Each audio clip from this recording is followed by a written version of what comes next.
Silencieuse, discrète, Helicobacter pylori peut s'installer dans l'organisme de millions de personnes. Chez certains patients, elle ne provoque aucun symptôme. Chez d'autres, elle se manifeste par des douleurs gastriques, des brûlures d'estomac, des ballonnements ou encore des nausées. Transmise principalement par des aliments ou de l'eau contaminée, cette bactérie peut toucher toutes les tranches d'âge. L'intensité de l'infection et ses manifestations varient toutefois d'une personne à l'autre.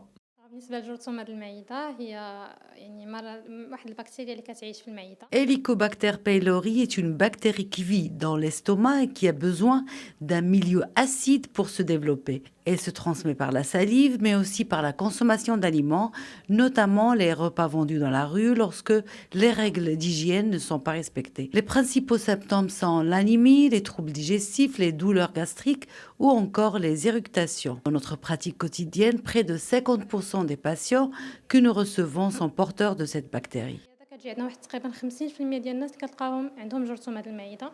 ودارت واحد الدراسه في الجهه الشرقيه لقينا بان 72 Une étude menée dans la région de l'Oriental auprès d'environ 400 enfants a révélé que 52% d'entre eux étaient infectés par la bactérie de l'estomac. La transmission se fait essentiellement par voie orale ou par la consommation d'aliments contaminés. Il est donc essentiel de prêter une attention particulière à l'hygiène bucco-dentaire ainsi qu'à la qualité des aliments consommés.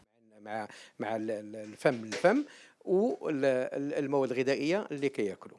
Les médecins soulignent qu'un diagnostic précoce associé au respect du protocole thérapeutique prescrit augmente considérablement les chances d'éliminer la bactérie et réduit le risque de complications susceptibles d'altérer la santé du patient. Le traitement de la bactérie de l'estomac repose sur l'administration de 3 antibiotiques associés à des médicaments destinés à réduire l'acidité gastrique. Le pharmacien explique au patient comment suivre correctement son traitement et lui donne des conseils alimentaires. Après 14 jours de traitement, une cure de probiotiques est recommandée. Les probiotiques. Selon les spécialistes, la prévention repose avant tout sur des gestes simples, une bonne hygiène, la consommation d'aliments et d'une eau salubre, la limitation des repas rapides et des aliments irritants, ainsi qu'une consultation médicale lorsque les symptômes persistent, afin d'éviter toute complication.